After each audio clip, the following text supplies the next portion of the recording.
us pray. As Canadians and as Albertans, we give thanks for the precious gifts of freedom and peace which we enjoy. As members of this Legislative Assembly, we rededicate ourselves to the valued traditions of parliamentary democracy as a means of serving our province and our country. Amen.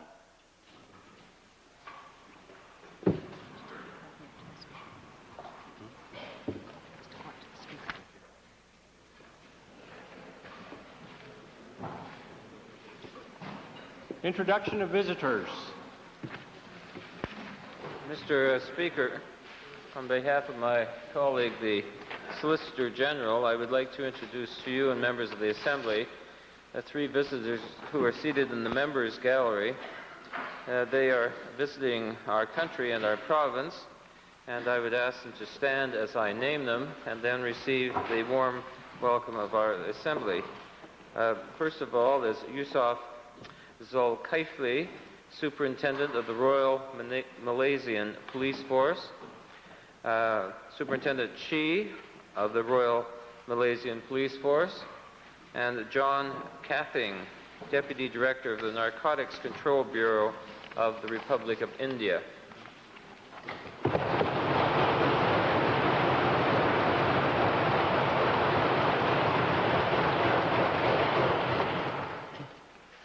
Presenting petitions.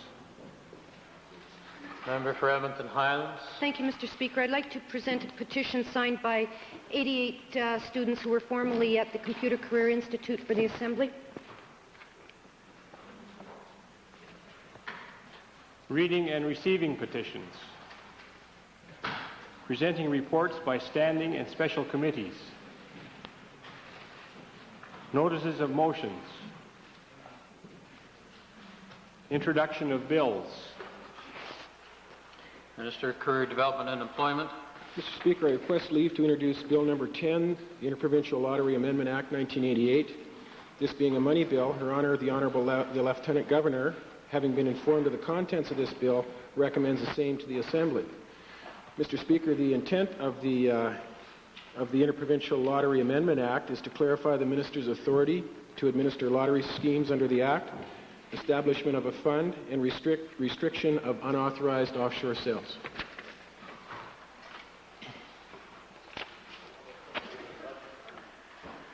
The Honourable Minister of Career Development and Employment has moved first reading of Bill number 10, Interprovincial Lottery Amendment Act 1988.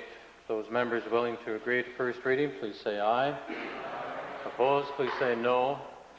Carried.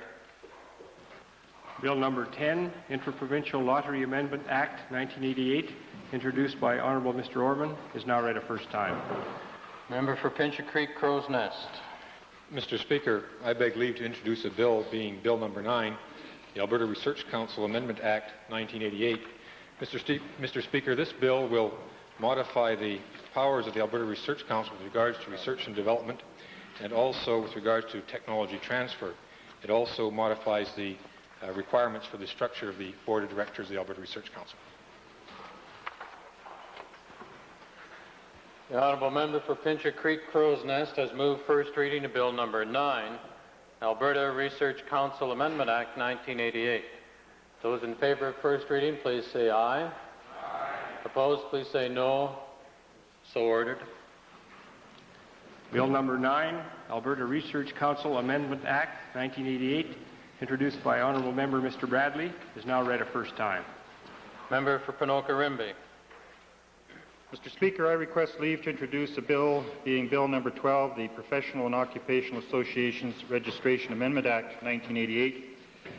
Mr. Speaker, this bill provides for the levying of fines and the assessment of costs as part of the disciplinary proceedings provided for in the existing Act. The Honourable Member for Ponoka-Rimby has moved first reading of Bill 12, Professional and Occupational Associations Registration Amendment Act 1988. Those in favour of first reading, please say aye. Aye. Opposed, please say no. Carried. Bill number 12, Professional and Occupational Associations Registration Amendment Act 1988, introduced by Honourable Member Mr. Johnson, is now read a first time. Member for Stony Plain. Mr. Speaker, I request leave to introduce Bill number 13, being the Surveys Amendment Act 1988. Mr. Speaker, this bill proposes minor amendments to the Surveys Act. The honourable member for Stony Plain has moved first reading of Bill 13, Surveys Amendment Act 1988. Those in favor of first reading, please say aye. Aye. Opposed, please say no. So ordered. Bill number 13, Surveys Amendment Act 1988, introduced by Honourable Member Mr. Herron, is now read a first time. Government House Leader. Mr. Speaker, I move that bills number 9, 12, and 13 be placed on the order paper under Government Bills and Orders for second reading. Having heard the motion of the Government House Leader, those in favor, please say aye. Aye. Opposed, please say no. Carried. Tabling returns and reports. Introduction of special guests. Member for Calgary Foothills.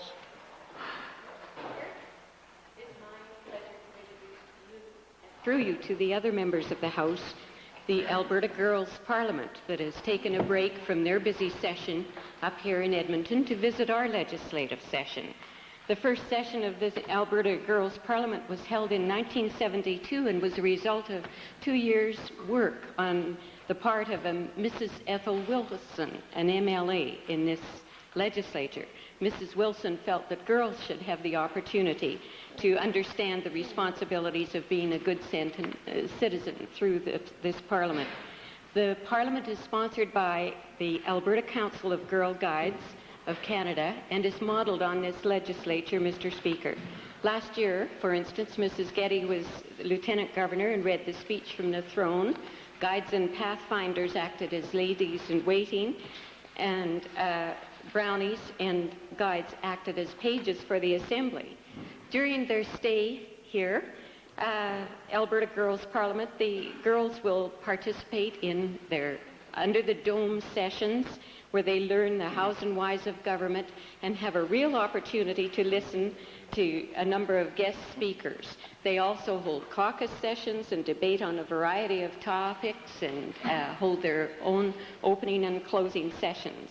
This part of the Rangers program is really unique to the Girl Guides of Canada. The young ladies are accompanied by leaders Martha Leroy, Roberta Fair, Mary Telfer, Mary Hatcher, Daphne Yeske, and Marilyn McGivern. May I ask they all please rise and receive the warm welcome of this Assembly.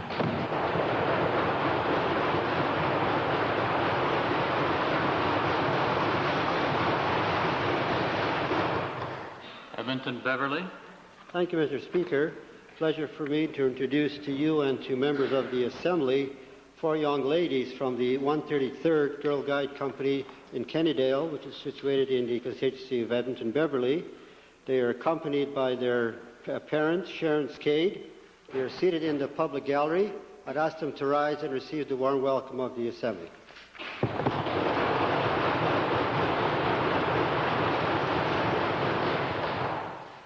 Edmund. Member for Calgary North Hill. Mr. Speaker, I noticed in the members' gallery a very distinguished Calgarian in the person of Mr. Stan Davidson, and point out to you, Mr. Speaker, that Mr. Davidson has served as vice chairman of one of our national banks with headquarters in Calgary. He's also been a tireless worker on behalf of Calgary and in many community projects, the list being very, very long. And I would ask members to join and ask Mr. Davidson to rise and give him the traditional welcome of the Assembly.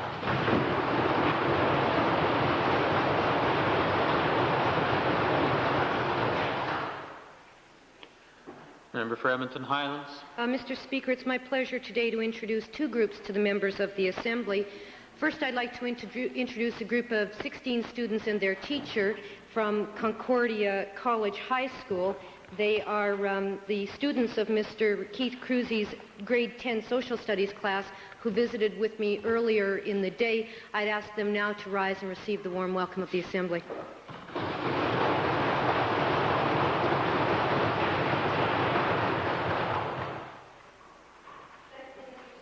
I'd like to introduce to members of the Assembly a group of students who at one time attended the CCI here in Edmonton. They're present today to watch the proceedings of the Assembly, and I ask members of the Assembly to join me in welcoming them.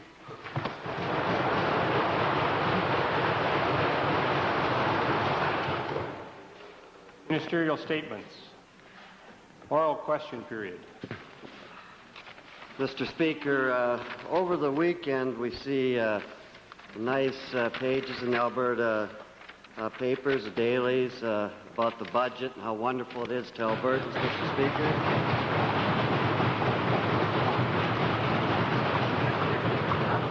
And we also notice, Mr. Speaker, there's a nice photograph of the Premier. I must say it's a very nice picture of the Premier trying to look determined, Mr. Speaker.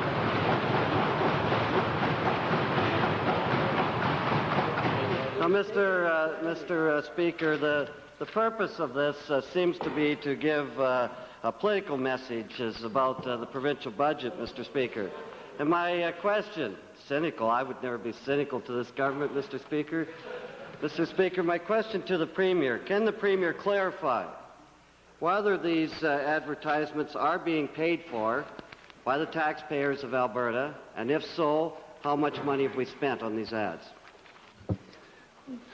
Mr. Speaker, those advertisements would come under the control of the Bureau of Public Affairs, and the Deputy Premier could perhaps obtain details for the honourable member.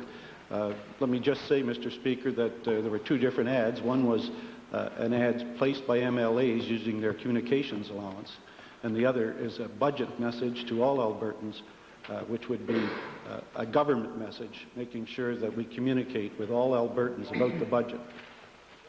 Well, supplementary question, Mr. Speaker. I'm sure taking out an ad like this costs a fair amount of dollars. And I just say, Mr. Speaker, has the Premier considered the symbolism of these expenditures? In other words, Mr. Speaker, how can the Premier justify such an obscene waste of taxpayers' money to send out a political message about a budget that in some cases is misleading to the people of Alberta?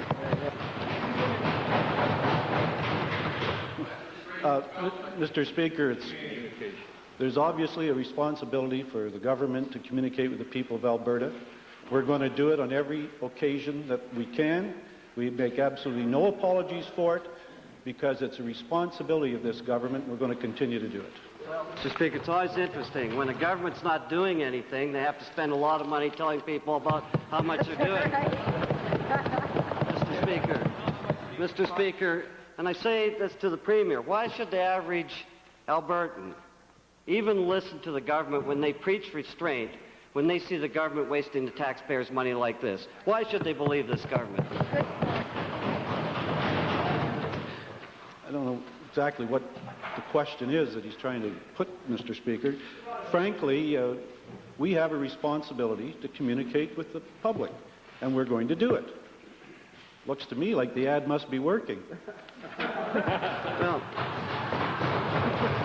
Mr. Speaker, the backbenchers may have found their desks, but a lot of Albertans calling us didn't find it very amusing, I can assure you, Mr. Speaker. And my question is, has the Premier considered that he might participate and do a good job in government so he didn't have to waste all the taxpayers' money telling people how good a job he's doing? Don't in any way consider this a waste of money, Mr. Speaker. It's extremely important that the people of Alberta know about the budget and the details of the budget, and that's what we're doing. Supplementary, Red Deer North. Can the Premier perhaps answer questions of constituents I had call me over the weekend in appreciation for the ad, and their question was why the government does not communicate more often in this fashion. Could the Premier answer that question? Yes, Mr. Speaker, those are matters that were raised with me by members of the Alberta public, and I said to them we will look into additional opportunities to communicate in this way, and we intend to do it. Calgary Buffalo supplementary.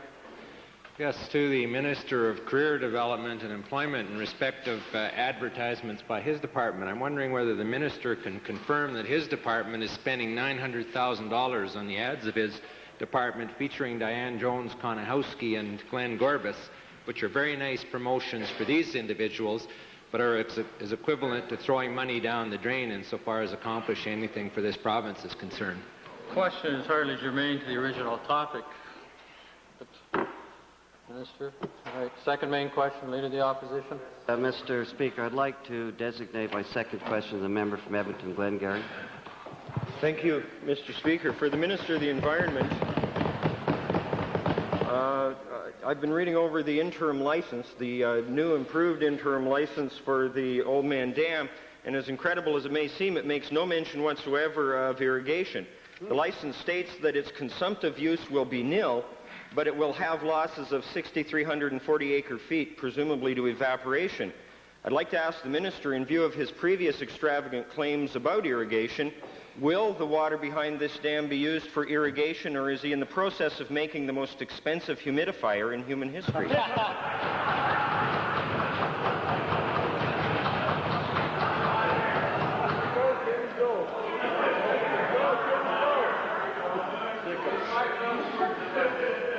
So obviously, some of us had some fun over the weekend, Mr. Speaker, when some of us were looking after storm disasters in the province. Others apparently were reading stories here, there, and everywhere. Mr. Speaker, I need to be governed by your advice in this matter. As you are aware, and I think all members of the Assembly are aware, it appears that the government, the Minister of the Environment, currently have a law case pending for the Court of Queen's Bench in the province of Alberta, and there is an application made by one particular group with respect to the license. I would like to be guided by you, sir, as to whether or not it's appropriate for the Minister of Crown to respond to questions in the question period with such an application before the courts. There is a real problem with the matter being sub judice, and I suppose the only way we can deal with it is to have to examine what the question truly was and refer back to it in the Blues tomorrow. But perhaps a subsequent question could be asked which is not involved in terms of the judicial aspects. I believe the first question didn't. I would like the Minister to explain to the public of Alberta, is the dam being built for purposes of irrigation, or is it being built for some other purpose? Mr. Speaker, the dam is being built for a multitude of reasons. First of all, there are 125,000 people who live in southern Alberta, and there's some 50-odd communities that need a regulated flow supply of water. The purpose of the Old Man River Dam is, number one, to intercept free-flowing water that would come from the Rocky Mountains. It would go down a very steep gradient before it gets into Saskatchewan. We are governed by interprovincial apportionment agreements that 50% of the water that flows out of our major waterways in the province of Alberta must be delivered to Saskatchewan. So in order for us to maximize the usage of that water in southern Alberta, Mr. Speaker, we have to interrupt it and hold it. So purpose number one of the Old Man River Dam is to ensure that there's going to be a regulated flow of water for all of the municipalities in southern Alberta. Secondly, this government believes in economic diversification. Diversification is something that we've talked about, that the Premier, Minister of the Crown, have talked about for some period of time.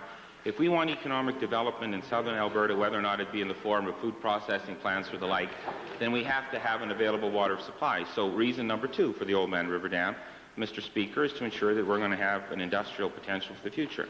Reason number three, Mr. Speaker, for the Old Man River Dam deals with a regulated flow of supply of water for these municipalities so that they can have gardens and greenery and what have you.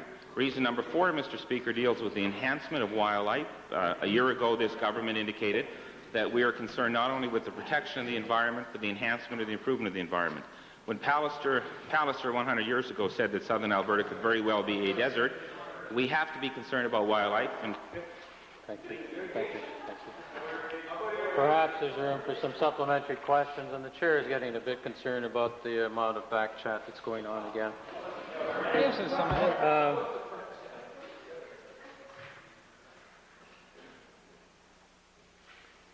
We can use up everyone's time by being quiet, but supplementary, Edmonton Glengarry, please.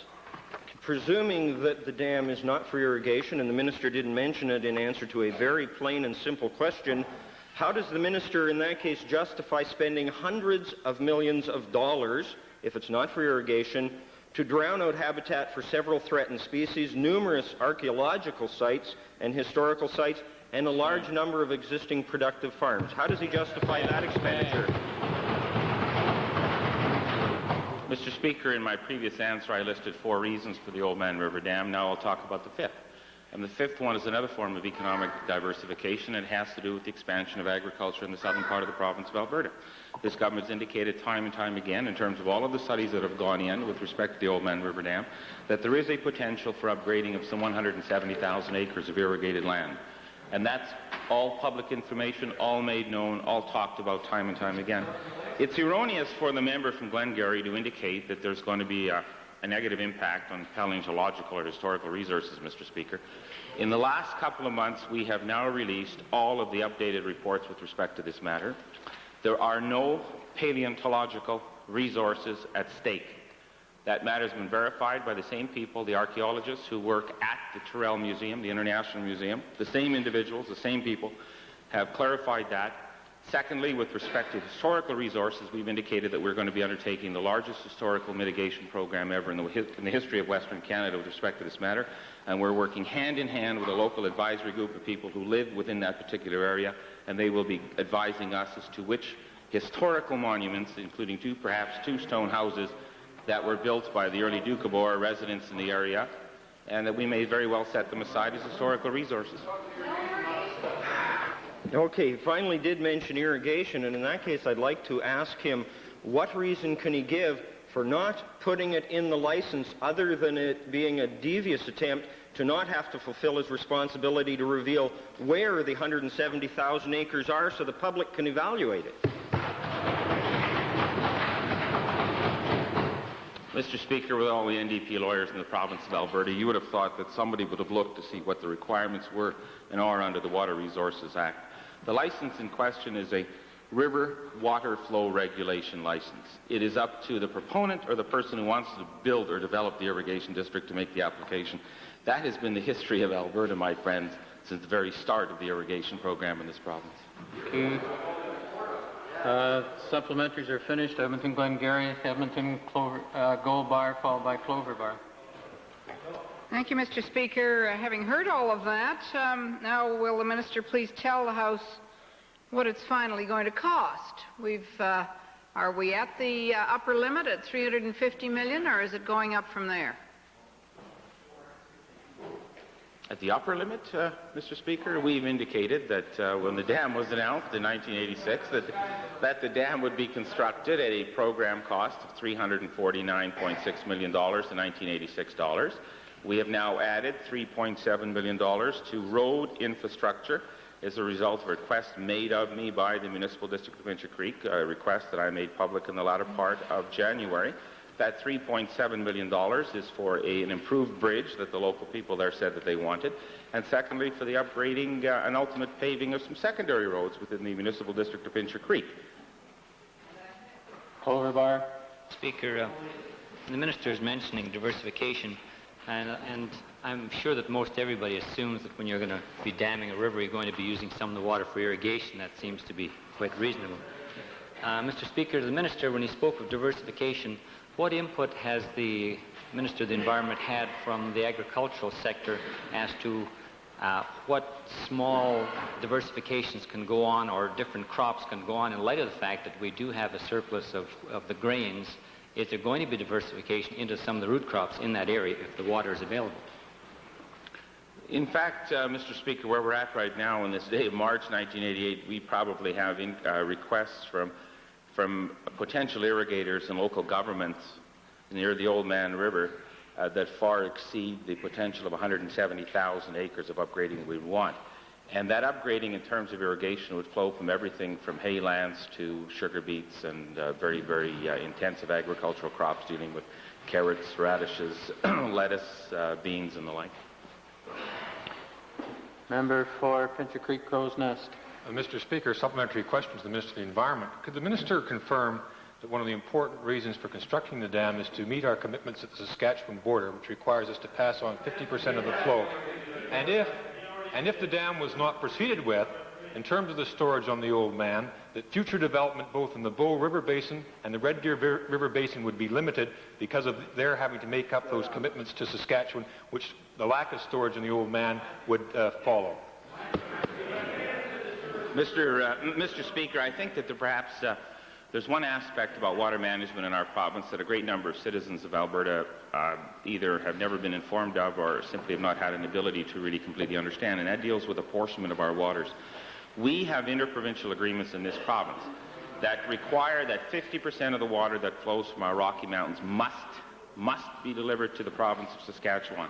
That apportionment agreement applies to the Athabasca River, the North Saskatchewan River, and when it comes to the rivers in the central and southern part of the province of Alberta, the apportionment agreement deals with 3 river basin systems, the Red Deer, the Bow, and the Old Man. And if we do not manage the resource in the Old Man, it means that we're going to have lesser amounts of water to use in the Bow and the Red Deer. And that, of course, would negate future growth in those 2 parts of Alberta. Member for Edmonton Gold Bar on behalf of the Liberals. Thank you, Mr. Speaker. My questions are to the Minister of Career Development and Employment. The Work for Welfare program, euphemistically called Employment Alternatives, that undertaking of last summer was suspended in December, Mr. Speaker, for a 3-month hiatus to review objectives and methods. Community information and studies have revealed some flaws, as I expect the review has as well. We're now at the end of March, Mr. Speaker. Unemployment remains intolerably high. Welfare rolls are unconscionable. And we've been told that there's going to be a 69% increase. The community, Mr. Speaker, needs to know what is ahead. When is it going to occur? How will it work? And who will benefit? So my questions to the Minister are like this. First of all, Mr. Speaker, to the Minister, what are the actual dollars assigned by the province, and in what programs do we find them? Well, Mr. Speaker, firstly, the honourable member is correct. We have done an extensive review of the Employment Alternatives Program. As a matter of fact, it's timely, the question, because I just finished meeting this morning with members of umbrella groups in Calgary, organizations that work with people on welfare. I reviewed with them in a fairly detailed manner the results of those studies. I felt that was important because they were part of the input. Last year, the honourable member may recall that we had a $13.6 million budget for the program, enhanced $4.4 million. We have a $22 million commitment in 1988-89, and I'd look forward to the members' support for those dollars during the discussion of my estimates. Mr. Speaker, the support will be forthcoming depending upon the elements of the program. Mr. Speaker, to the Minister, will the federal government also participate 50%? Will they increase their participation this year? Mr. Speaker, the federal government targets dollars through the Canadian Job Strategy with regard to employables and social assistance. They had, I believe, some $6 to $8 million designated last year. They did contribute certain dollars to us in 87, 88. I have had discussions with my colleague, the Honourable Benoit Bouchard, Minister of Employment and Immigration in Ottawa, and also under the Four Corner Agreement that we signed last year, there is some dollars, and I am pressing Ottawa to continue to put dollars in our programming. That does not mean to say, Mr. Speaker, that there is an absence of dollars on behalf of the federal government. They choose to spend it in a different manner than through the Employment Alternatives Program, unfortunately. Thank you, Mr. Speaker. I take it there's no commitment as yet. Perhaps the Minister will tell us what will be different in this newly revised program to ensure that new long-term jobs are created, that jobs are created, not just work for welfare. Mr. Speaker, that's probably the most important element and probably the most important question with regard to the program. We found that we've dealt with 6,000 people. Today, Mr. Speaker, there are 6,000 people working under the Employment Alternatives Program in the private sector today. Now, through the review, we determined that the private sector was not inclined towards training as we had hoped. And that is partly our fault for not communicating the opportunities for training dollars. But I can assure the honourable member that the redesign of the Employment Alternatives program, the retooling, I guess is a better word, will deal with people who are having trouble making matches and for people that we believe need pre-employment skills, that is life skills, job search techniques, and things that will make them more employable. It is a very difficult task because each person brings something different to the table, Mr. Speaker, both employer and employee, and we will be working on a closer one-to-one basis through 1988-89, and training will be the emphasis. As a matter of fact, we hope that out of our budget that we can spend about a 3-to-1 ratio. That is, for every $3 of wage subsidy, $1 will go towards training. Mr. Speaker, will the minister now make the review information public so that, including the questionnaires that were announced to be made public in January, I haven't seen anything on that one yet, 650 participants, so that the communities can assist in developing and applying a useful program this time? Mr. Speaker, I'm giving careful consideration to releasing the study. The study is obviously not complete. No study with regard to employment alternatives will be complete until we know what the retention rate is at the end of the subsidy period, which will be about June. We have done an interim assessment. We have found that 65% of the people on the program have found an extremely useful tool for making them ready and able for finding full-time employment. There are some areas that we want to readdress in the program. Obviously, a program that has 6,000 people in the labor force alone, Mr. Speaker, needs some special attention, needs some fine-tuning. We've taken 3 months. Now, with regard to the study, I have no intention of releasing publicly the interim report. I will be releasing it to the user groups, the umbrella organizations, and I will give careful consideration to releasing the final report upon reviewing it, Mr. Speaker. Overbar, followed by Edmonton Belmont. Supplementary question to the Minister. Mr. Minister, just recently I received a federal form under a program called SEED. I can't remember what it meant. But, Mr. Speaker, I have to inform the Minister I've never seen so much crud and garbage and gobbledygook in 2 pages of application forms in my life. My wife and I spent 45 minutes trying to fill this stupid form out, and that's the only language I can bring to the attention of the Minister. And then there were 2 pages of instructions to how you fill out the application form. Now, the question is to the Minister, in the Minister's department, under some of these assistance programs, is there anyone in the department that reviews the application forms that are sent out to small business to make them simple and functional? Is there anyone doing that in his department? Mr. Speaker, I believe that the SEED forms are now being prepared by the Department of Taxation, so that's maybe why they're complicated. With regard to our department, it was one of the areas that was identified in our meeting this morning with some of the umbrella organizations that in terms of the employer, it's difficult to make the application in some cases. This program that we have, Employment Alternatives Program, Mr. Speaker, is basically about 95% are small businesses, people with less than 20 employees. And small business people don't have times to make out forms, make applications, and wind their way through the maze of government. And I have indicated as recently as this morning that I want to be sure that the forms and the processing of applications is much more streamlined to effect a quicker match between employer and employee, and I appreciate the honourable member bringing it up here. Edmonton Belmont, then Vermilion Viking.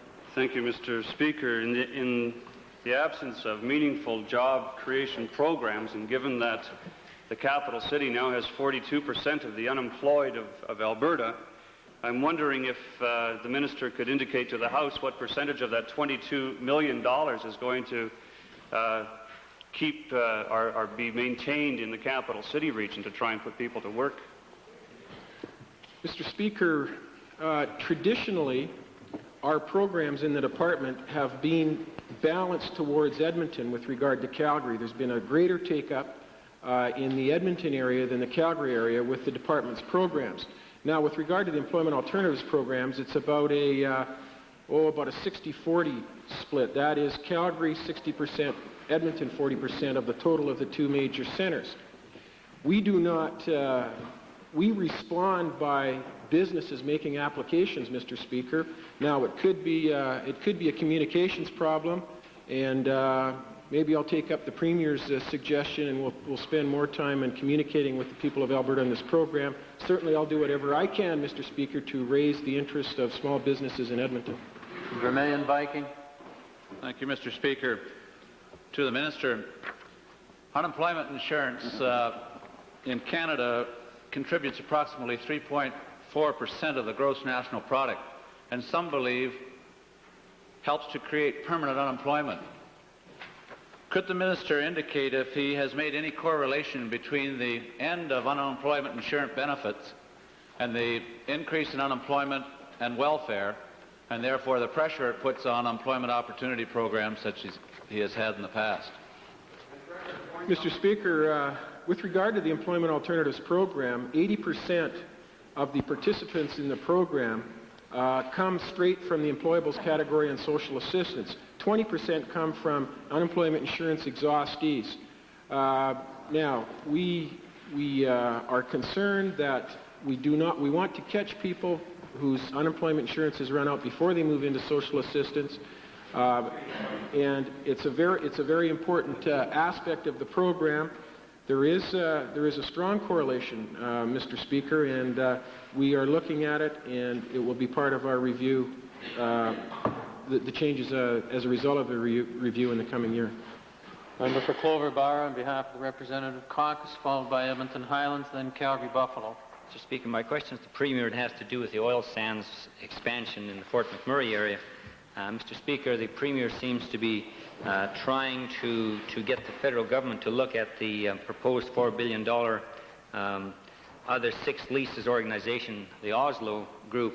Can the Minister or the Premier indicate if there's any progress being made by the Alberta government to try and indicate to our federal finance minister and our colleagues in the government in Ottawa how essential this is not only to Alberta but to Canada?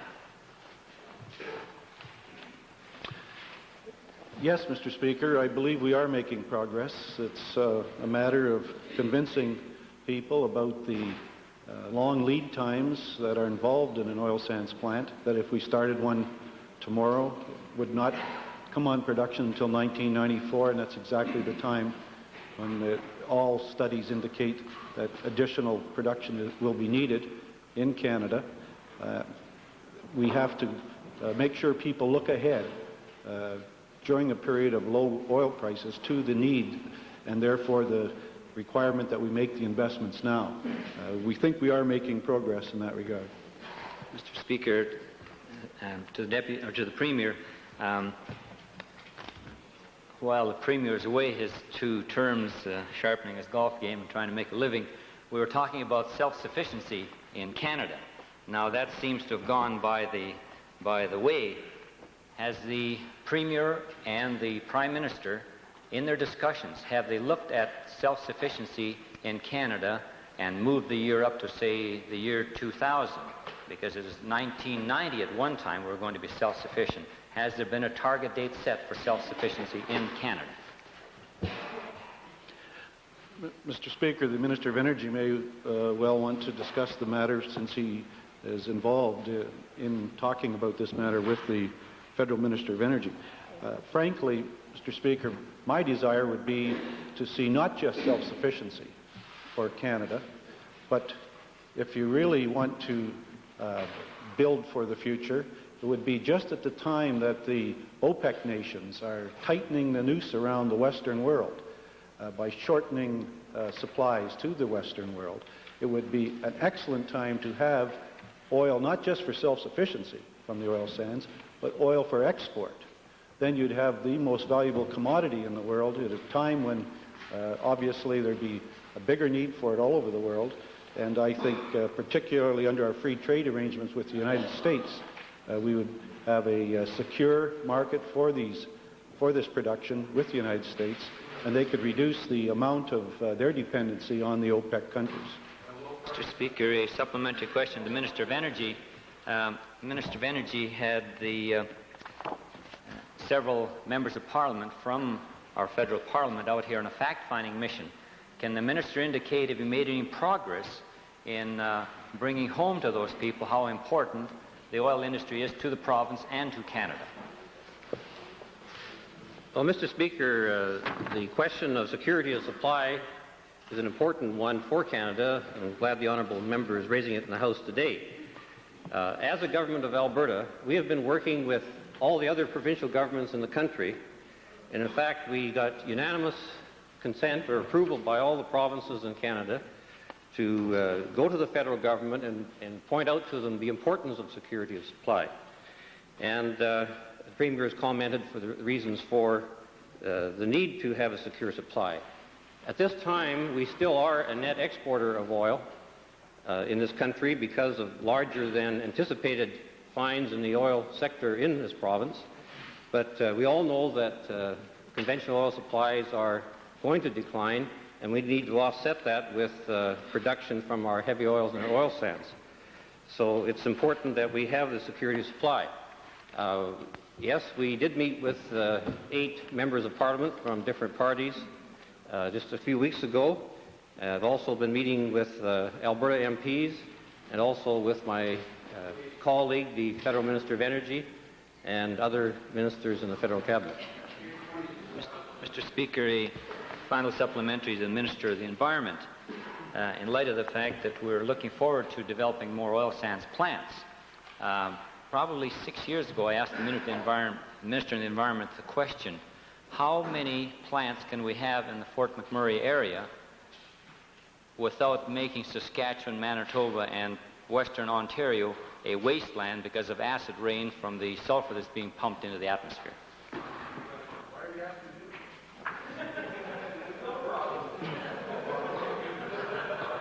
Mr. Speaker, if we were to require 100% sulfur recovery from any tar sand plant located in the province of Alberta, then presumably the response to the question would be limitless. Calgary Forest Lawn, followed by Redwater Andrew. Mr. Speaker, my question goes back to the original question asked by the member from Clover Bar, and it's to the Premier. Would the Premier assure the House that if any provincial money goes into the Oslo project, that it would be in the form of equity or ownership capital? Mr. Speaker, be my desire to see that such a plant gets started, and we will do it in any way possible, in every way possible, because we're committed to that resource being developed. It's so important to the future of Alberta and Canada, and we'll do it in any way possible to get it going. Redwater Andrew. Mr. Speaker, since the Oslo project is of great importance to this province, to the Minister of Energy, can the Minister of Energy tell us if AOSTRA, Alberta Oil Sands and Technology Research Authority, has got any participation in this project? Well, Mr. Speaker, certainly AOSTRA has played a very important role over the years in the development of technology in the oil sands area in this province. And AOSTRA are involved in a project to look at additional new technology with respect to the cold water process being used as opposed to warm water or even hot water. And so the continued cooperation between the private sector and Oslo is important to the future of our oil sands plants. In an equity way, Oslo, of course, is not involved in the 6-company consortium, but we are involved through the Alberta, the AOSTRA is not involved. Our Alberta Oil Sands Equity Group are involved to a degree of 10% of the ownership in the AOSTRA consortium. Edmonton Highlands, followed by Calgary Buffalo, followed by Edmonton Strathcona. Mr. Speaker, I'd like to surprise the Minister for Advanced Education and ask him a question today with respect to the Computer Career Institute, and I know I take him by surprise. Mr. Speaker, last February, I started writing to the Minister on behalf of students there who had some grievances, and last June I raised the matter in the House. Finally, the minister did have his department officials conduct an investigation into those grievances, and yet the minister has said in writing to me that they seem to be unfounded. I wonder if the minister is now prepared to prove that statement by tabling the report of that investigation. No, I'm not prepared to table the report, Mr. Speaker, but it is true that the complaints of the students in that regard were unfounded with respect to some of the allegations they were making. It's interesting, there's been another chapter in this story. The school has since indicated that it's going into voluntary bankruptcy, and the government has stepped in with a plan of assistance for those students to just over the tune of $800,000 so that they can finish their courses. Believe it or not, I commend the minister on that contingency plan. I think that's very good, Mr. Speaker. But I wonder if he's in a position to tell the Assembly why it is that those students, the CPA students, who went to NAIT, first got notification that they would be entitled to a diploma, and then suddenly got told that they're only going to be entitled to a certificate. Will he explain that to those students? Well, Mr. Speaker, there are various versions of the story as to what students believed they were told, or what they believed they were told and passed on to their MLA. But I can say that the complaints were carefully investigated, and we found no grounds whatsoever for refunding all or part of the tuition fees paid by the students under those circumstances. Mr. Speaker, I hate to blow a supplementary on clarifying, but I think the minister misunderstood here. What I was talking about is the students who are currently at NAIT, and I'll have the page send this over to the minister in case he hasn't seen it. My supplementary to the minister, though, is it his government's position, then, that the department simply has nothing more to say about those students who lodged grievances during the last year and a half prior to the announcement of the closure of the Institute? That's it for them? Too bad? That's correct, Mr. Speaker. That complaint was looked into and is closed. I mentioned the problems that the school has since gotten into and the response of the government in that situation. Well, final supplementary question, Mr. Speaker. Given that the minister won't table the report so that members of the Assembly or the public at large can assess the merits of the process that he undertook, will he commit himself to engaging at least one more appeal process for those students whose grievances are contained herein, can have some sort of fair mediation? Will he do that on behalf of the students? Well, Mr. Speaker, I'm surprised at the presentation that the honourable member is making. I can't read it, I know, but I happen to have a letter from a student at the Career Institute who has written me in response to a letter received from the member from Edmonton Highlands. And certainly the arguments that are being put forth in the House today are not supported by the views of that particular student. Supplementary. Calgary Buffalo, main question. Thank you. I have a question for the Minister of the Environment. Mr. Speaker, am I disturbing you? The Minister of the Environment, please, Mr. Speaker, and it relates to the Cargill packing plant, which is a welcome addition to the economic scene for the High River area.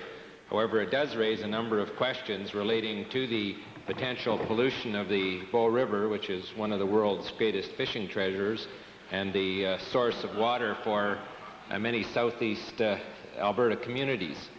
Firstly, can the Minister give the House a report on the anticipated impact of the Bow River from plans to pipe effluent from the Cargill packing plant and to tie in sewage from High River, Okotoks, and the municipal district of Foothills? Mr. Speaker, I've been invited to give a report, and I would be pleased to do so.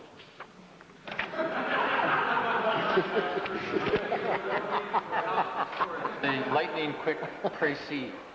Mr. Speaker, I can't give a report other than to say that this matter is before all of us, including all of the municipalities in that part of southern Alberta. One river that I will not allow sewage to go into is the Highwood River. The only one in the province. That was great ingenuity in keeping the answer short. I'm wondering whether the minister can tell this House why access to a report on Bow River pollution, which was prepared by two University of Alberta biologists and given to the department in March of 1987, is still being kept from the Bow River Water Users Association a year later.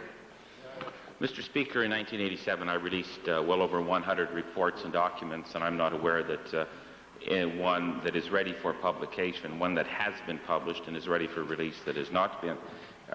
If there is such a report, it hasn't crossed my desk yet, and it will soon be released.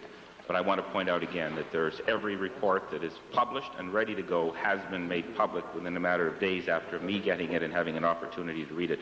No one is withholding any document. Some of them don't get published for 4 years. Well, it's a surprise to the association. Now, in light of the concern of downstream communities, Mr. Speaker, I'm wondering whether the minister would commit to holding a public hearing so that concerned Albertans can become informed before any permits are issued to dump effluent into the Bow River. We're talking about the Bow River here, not the Highwood River, from the Cargill plant or from sewage. Surely the honourable member knows, though, that municipalities in that area have been using the Highwood, which is considered one of the prime fishing rivers in the world, for effluent in the past. And one of the original proponents' suggestions was that effluent from the Cargill plant would go to the Highwood. I want to make it very clear the Highwood is not going to be used. In terms, Mr. Speaker, of hearings, the honourable members asked for hearings. Can I just quickly go through? February 16, 18, 18, 18, 22, 23, 24, 25, 28, March 8, 15, 16, 16, 1988 were all days of meetings, as was May 15, 87, June 8, 87, October 21, November 13, November 12, November 24, January 18, 27, February 3 and 3. I think there are 24 meetings that have already been held. Well, concerned individuals are not aware of any meetings with respect to this proposal to dump effluent into the Bow River, Mr. Speaker. It's a surprise to them. Now, in light of the irrigation potential of the packing plant and the sewage effluent, and in light of the $350 million being expended on the Old Man River Dam, I wonder whether the minister might advise whether the government is doing anything to assess the potential and to encourage the development of irrigation projects using such effluent. Mr. Speaker, the answer to the last question is that this matter is under constant review, and in fact, one of the questions raised in terms of the environmental impact assessment with Cargill was exactly that question. Has a proposal been made to use the water for irrigation? And we know that in the Western Irrigation District that is currently underway, and we also know that at a little community downriver that that's also true. But for the honourable member to stand in this assembly and say that certain people are unaware that certain meetings have been held with them, perhaps very quickly, Mr. Speaker, the following have met with us with respect to this. Trout Unlimited, the Town of Okotoks, Town of High River, the MD of Foothills, Trout Unlimited again, the Fish and Game Association, the Foothills Health Unit, the Bow River Outfitters Association, the towns of Pisano, Village of Gleason, the County of Newell, the Eastern Irrigation District, the Town of Brooks again, the Bow River Water Users Group, the Bow River Water User Group again, a Blackfoot Nation delegation, and a number of individuals. Edmonton, Glengarry. Thank you. I point out all of those groups after the meetings are still as concerned as they were before the meetings.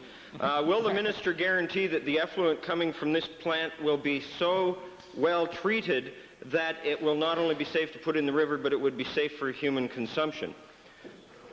Mr. Speaker, the year is 1988. Well over 100 years ago, a very, very famous French chemist, Monsieur Pasteur, indicated that most liquids that we take, including milk, should be pasteurized. I want to make it very clear that I don't believe that anybody should drink raw water out of dugouts, lakes, streams in the province of Alberta without having it treated carefully, clearly. This is wellness is part of what we're talking about. My colleague, the Minister of Community and Occupational Health, talks about it completely. Quality of health is We're now sophisticated, educated human beings, and we know that we can treat water and we can also pasteurize liquids, and that's what we should be using, Mr. Speaker. And that is, of course, what all honourable members in this Assembly do every day. I don't see one of the members of the NDP walk in here with their own little satchel of water that they picked up at the dugout behind their home. Member for Edmonton Strathcona. Thank you, Mr. Speaker. My question is to the Attorney General. It concerns the Justices of the Peace. What steps has his department taken following the McGee case recently to disestablish the Justices of the Peace from the department so they will have sufficient independence from the police and indeed from his department to comply with the Charter of Rights and Freedoms?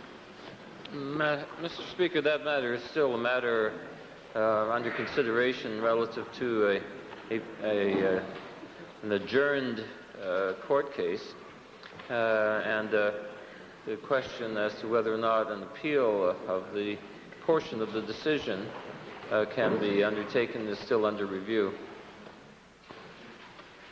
In the meantime, then, is it still the case that Justices of the Peace are continuing as before without the impartiality that the judge has found necessary? Time for question period has expired. Might we have unanimous consent to finish this series of questions? Opposed? Attorney General. Mr. Speaker, as a result of the decision, part of the decision which has been made public by the Justice of the Court of Queen's Bench, a decision has been made to restrict the issuing of certain warrants to provincial judges alone. That is deemed to be sufficient action at this stage. Yes, I would agree that meets the particular case, but the same reasoning applies to the other duties of the Justices of the Peace, such as judicial interim release or bail or informations and complaints and indeed warrants of arrest. So why do they still continue to be, on the face of it, in breach of their duties? Mr. Speaker, the allegations contained in the supplementary are quite serious in nature, and I would indicate once again that this is a matter that is still a subject of consideration for an appeal, and I would not like to go further into the matter as to whether or not the Justice was correct or not in his decision. And the Justice of the Peace system in Alberta is being reviewed carefully in light of that particular portion of an adjourned case. It's a difficult situation at the present time, and I wouldn't want to comment further on it under the circumstances. Yes, Mr. Speaker. But in the meantime, the decision is there and stands, and perhaps the Attorney General would consider anticipating further challenges, for once, by preventive action designed to have the Justice of the Peace conform in their other duties to the reasoning that shows that at present they are in contravention of the Charter of Rights and Freedoms. It's the same question, Mr. Speaker. Correct. Final supplementary on this, again keeping away from sub judice, please. Calgary Buffalo. Thank you, Mr. Speaker. The adjourned court case is only the latest raising of this issue. Changes were recommended by the commission, which is established by the Attorney General's Department in 1984 to review the Faulkner incident. I'm wondering why the Attorney General's Department has been doing nothing 4 years later when this is such an obvious problem which is being addressed and has been addressed in other provinces. Mr. Speaker, there's a vast number of, since there are 10 provinces, a considerable number of differences of ways of dealing with justice of the peace. Those have been reviewed and are being reviewed. The Minister of Social Services with further information in response to a question from Edmonton Calder. Thank you, Mr. Speaker. Mr. Speaker, on Friday, the Honourable Member for Edmonton Calder asked questions regarding assured income for the severely handicapped recipients retaining benefits while they were in institutional treatment programs. And during the winter, I had questioned the interpretation of our new social allowance policy manual in this regard and had asked department officials to recommend a change. and today have directed that the policy be formally changed to allow recipients temporarily housed in Alberta Hospital Edmonton or Alberta Hospital Ponoka to receive AISH benefits for 3 months. Mr. Speaker, as was discussed in question period on Friday, Mr. Speaker, this policy is designed to ensure that recipients who might expect to be able to return to their homes or their residences and are only in these places for a short period of time can continue on the program. Supplementary to the Minister, that's very good news. I was wondering, however, when this particular change in policy would be effective, and also in the old policy it stated that... Honourable member, one question, thank you, and you've already given it social services. Mr. Speaker, I might also talk to the honourable member after, but I would say that the policy is effective immediately, and of course it still remains that the handicap benefit of $175 per month for those people who are in institutions over the longer term remains in effect.